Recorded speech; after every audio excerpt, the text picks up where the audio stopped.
Social Development Department is highlighting the importance for everyone, families and individuals in need of psychosocial support services to speak to the department around the pandemic. The department says it's putting measures in place to help families and individuals in need of psychosocial support during and beyond the pandemic. Dr. J.D. Dutoy is a clinical psychologist at Life Healthcare. Dr. Dutoy, good evening to you.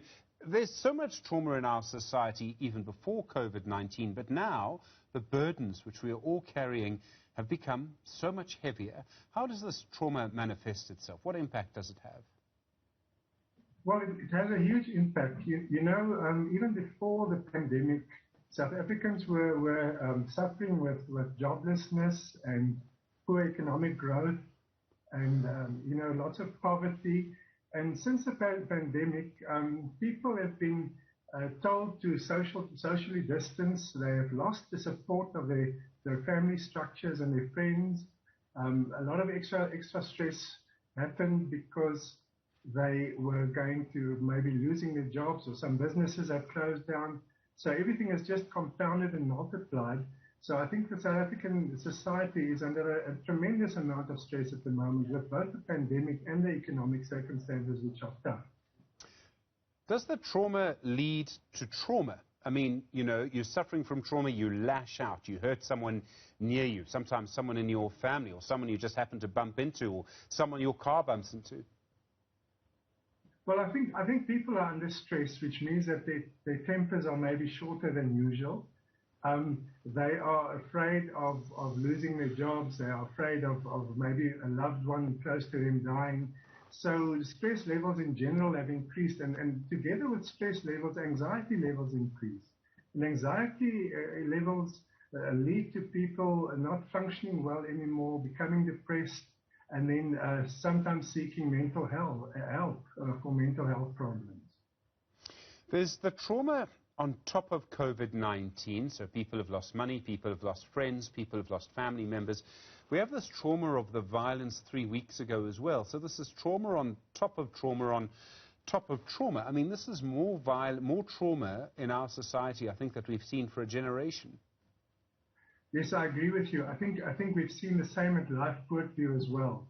I think South Africa is going through a very traumatic period, and I think there's a lot of post-traumatic stress involved as well, because it's as you say, trauma upon trauma upon trauma. And the difficult part is that people normally find comfort with their psychosocial structures, their friends and their family, with whom they can share their problems and their perceptions and their fears.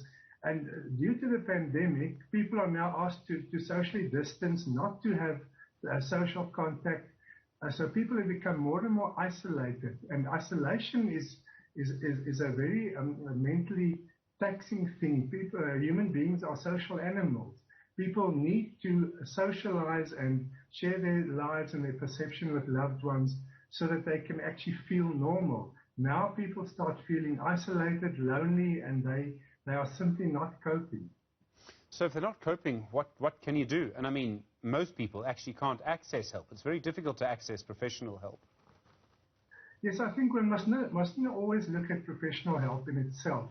Your friends and your family provide major support structures for you. And I think that people must become creative and start making an effort to make contact with friends and family. Use the social media.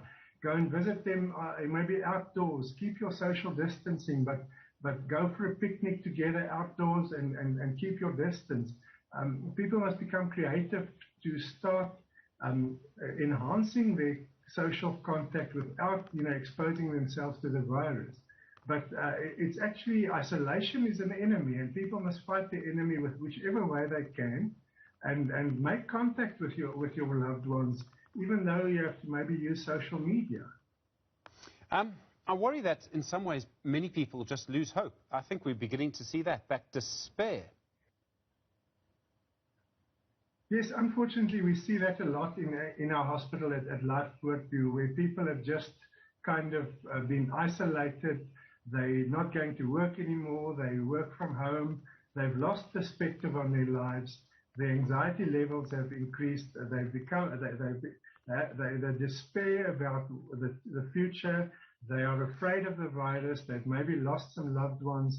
At that stage, you need professional help because, the anxiety can only go on so long, then it turns into depression, and then people really need intervention from a mental health professional. Dr. J.D. du Toit, thank you very much indeed at the Life Health Group. I do appreciate the time.